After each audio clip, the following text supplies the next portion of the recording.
Hello, everyone, and welcome to the Horror Room. I'm Travis Bruce, and today we're doing another indie horror spotlight.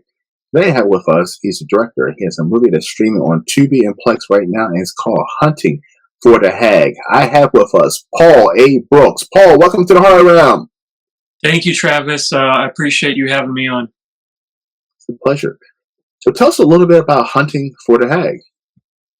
Well, it's a movie that we released earlier this year. It's on the streaming platforms right now. You can watch it on Tubi and Plex and Prime Video, all the usual spots. And it's a found footage movie. And so if you're into that subgenre and you're into, stuff out in the woods and girls running around getting scared and cryptids and monsters, it might be for you. Awesome. Now, one thing about us, I love found footage ever since, back when the Blair Witch Project. And I'm excited to see that found footage, especially in the indie horror, is getting such a resurgence. Yeah, it's great.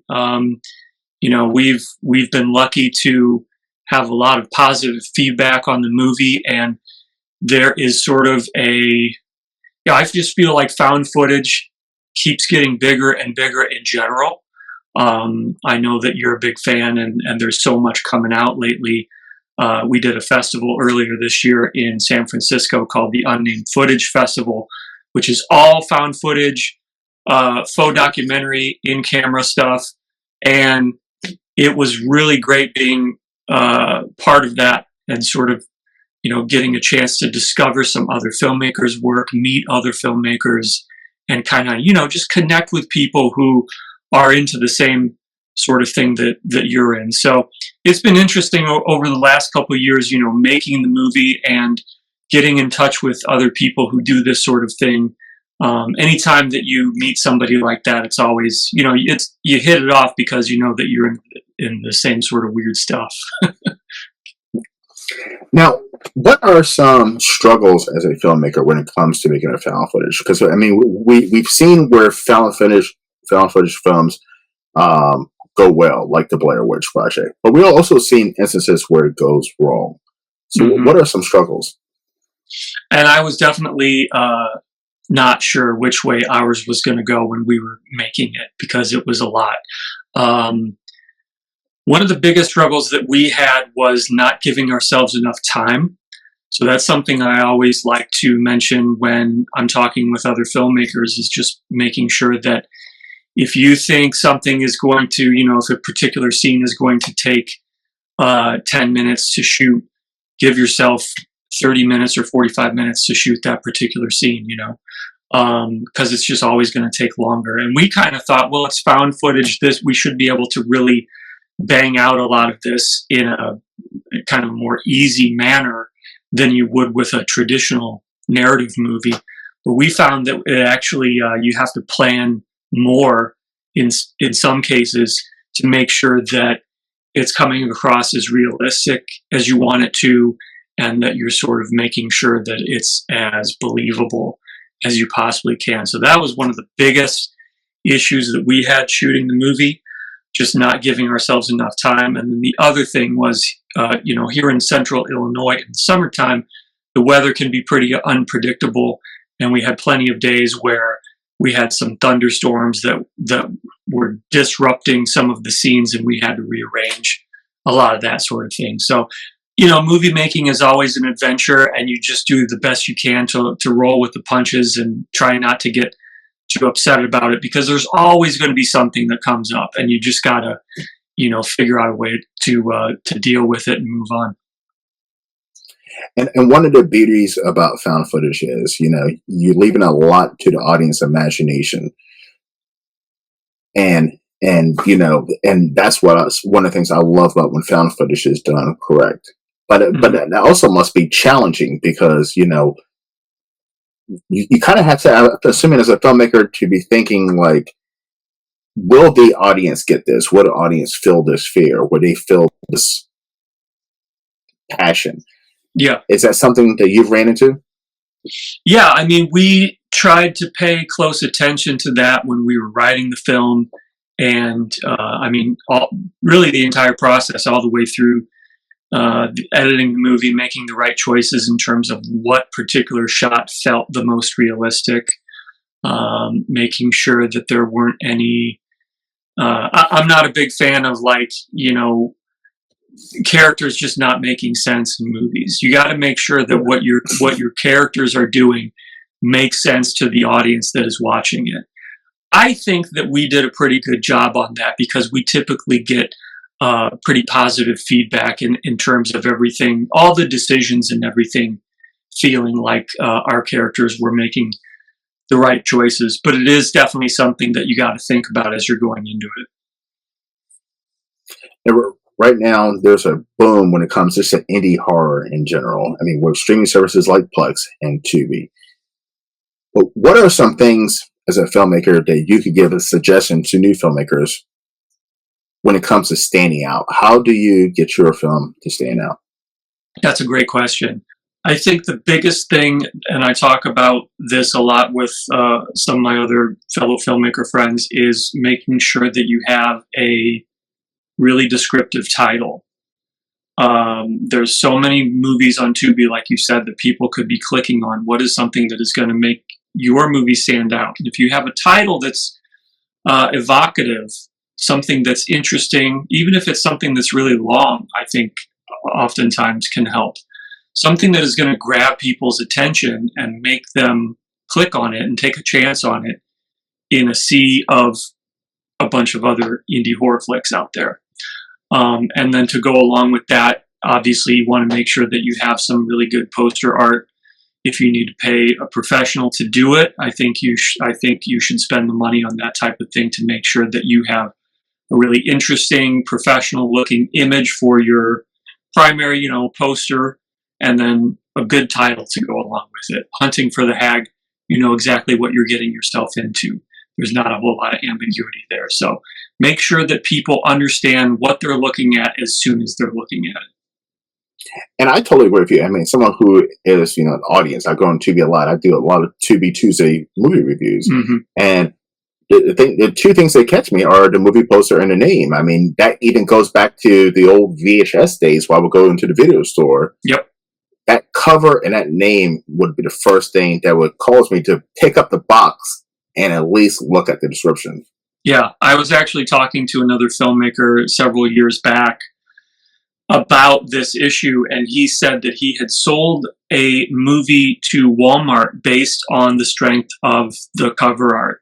He had a good title and he had some really good artwork, and the distributors for Walmart picked up his movie without even watching it. They liked the cover art that much that they said, you know what, that'll work. We'll pick it up. So can't emphasize it enough. You got to make sure that that your product looks professional. Now, how do you feel about more and more filmmakers are now using AI cover art? I don't support it. I want to be in full control of everything that I'm creating, and if I can't do it, I want to hire someone. I want to pay someone, a professional, a real artist, to create it. So I have pretty strong feelings about it, and I know that a lot of other filmmakers do. Not everyone is in agreement on this, as it's sort of, other things are emerging. But I'm a big proponent of, making it real, keeping it real, and making sure that everything that you are saying you have created is something that you, or again, someone that you've hired, is, it's original material and not taken from someone else. And I totally agree with you, because there's nothing fucking worse than, like, I see especially a lot of with the AI art. The poster is not what the movie is about. And that is something that, like, I don't know, I feel like that's dishonest to the audience. I mean, it's funny you say that, because that goes all the way back to the VHS days, like you said. I mean, like, sometimes you'd see some cover art at the video store, and you'd rent it and you'd take it home, and it wouldn't quite be what the front cover was advertising. Obviously, no AI involved back then, but yeah, I feel like you want to make sure that you're being honest about, what you're presenting to people, that it's your work. And also, I just feel like the AI look, I've gotten to the point now where I can pretty much tell if something is made Me by too. AI because it has that particular look. And I just feel like people are going to get to the point where they just don't want to see a whole lot of that. But we'll see what happens. Now, would you say for a new filmmaker, would you say that the found footage is the best way to go when it comes to making your first film? It's definitely a good option. Yeah. I mean, one of the reasons that we decided to go found footage is because I mean, horror in general is cheaper than, say, if you want to make a romantic comedy or a Western or anything like that. Obviously, horror is going to be cheaper. But found footage in general is usually about the cheapest route that you can go. I mean, you could shoot something by yourself with your iPhone if you wanted to. And there's also a lot more leniency in terms of what you can get away with found footage as opposed to other genres. And certainly in our film, there's some shots that are out of focus. There's some shots that are not framed great. And part of that was accidental, and part of it was by design. And what's kind of fun, I think, with found footage is that you're not quite sure where that line is. I mean, you can make something look bad on purpose, and it can be explained away as being found footage. Or you can make mistakes if you're a filmmaker just starting out. You can make those mistakes and kind of take your lumps and not have to worry about it too much because nobody's going to be too concerned if there's a couple shots out of focus or whatever the case may be. Now, are you shocked, Paul? I watch a lot of found footage, but are you shocked that I haven't seen one yet? It might be one out there. But like, if I was carrying a camera around and let's say something was chasing me, my first instinct would be to throw the camera. Are you shocked that that natural instinct has not been shown in found footage horror movies? Yeah, I mean, and that's something that I don't want to get into spoiler territory too much in case there's folks watching who haven't seen Hunting for the Hag yet. But this is something that we address directly in our film. It's always been a little bit of a pet peeve of mine when you're like yelling at the screen saying, just put the camera down and run away. So if that is something that bothers you as somebody who watches a lot of movies, I'm always interested to get people's take on what we do with that particular trope in Hunting for the Hag, because we wanted to do something really different that was going to kind of address that problem in our own way. And I'm telling you, Travis, people have big feelings about it. People either love the decision that we make, the choice that we make in the movie. People either love it or they hate it. So it's been interesting reading some of the reviews and getting some of the feedback on that because you're in one of two camps on that sort of thing. And one of the things I recently established for my show is Found Footage Fridays, where I now review. I pick a random found footage movie and review it because there's so many good found footage movies out there, and I feel like some of them just get buried. There's so many good ones, but there's a lot of bad ones, and I try to point out the good ones because there's some good stuff out there. Yeah, excellent stuff. Definitely, and a lot of good low budget stuff or stuff that isn't a big studio project like the Blair Witch remake or something like that. I mean, I think it is, like you mentioned earlier, a good way for people to break into filmmaking because you can make something that's really effective and with the cameras these days that looks pretty good without spending a whole lot of money. So I'm like you, I enjoy, popping on Tubi, or even there's a new service called Found TV that is all found footage and all in-camera stuff. And there's a ton of great stuff on there too. So yeah, I think we're definitely, as I said, it's sort of like it keeps getting more and more popular and there's a lot of great stuff out there. All right. So Paul, I'm going to ask you 3 random questions. These are your personal opinion. This is a horror channel. This is about horror. All right. So the first one I have to ask you, if you could rank your top 3 found footage horror movies, what would they be? It's a good one. I'm going to say, and this is in maybe not any particular order, but I'll just give you my top 3. As Above, So Below, I think is phenomenal. The way that they shot that, everything they did with the story in that one is great. I just mentioned the Blair Witch remake from 2016. I'm actually a really big fan of that one. I know that cool. I know that some fans are kind of split on it, but I had a really good time with it. And that was actually one of the bases that we used for Hunting for the Hag, was sort of trying to emulate some of the shots in that particular film. And then I will go, let me think here. I'll go with something that I saw earlier this year at Unnamed Footage Festival, which is a movie called The Coldness. I met the filmmakers at the festival and had a nice chat with them. I know that that's on Tubi right now. I think it might also be on Found. If that's something that you guys have not seen and you're into the found footage and sort of faux doc type thing, mm-hmm. Coldness is excellent. I'm writing that down right now. Cool. Yeah, I think you would definitely enjoy it. And okay, second question: the Paranormal Activity movies. I love the Paranormal Activity films, but some people don't like them. Mm-hmm. Do you feel like it has jumped the shark, or would you like to see more Paranormal Activity films? It's interesting because I was not super familiar with any of those films up until recently. I bought there's a box set that came out a couple of years ago. And I picked up the box set when it was on sale, and I've been going through all of them, and I recently just finished the last one. So I've seen all of them now. I really enjoy most of them, if not all of them, for the most part. I think that there's a couple that definitely work a lot better than some of the other ones. Obviously, the original is a classic. I have a soft spot for 4 for some reason.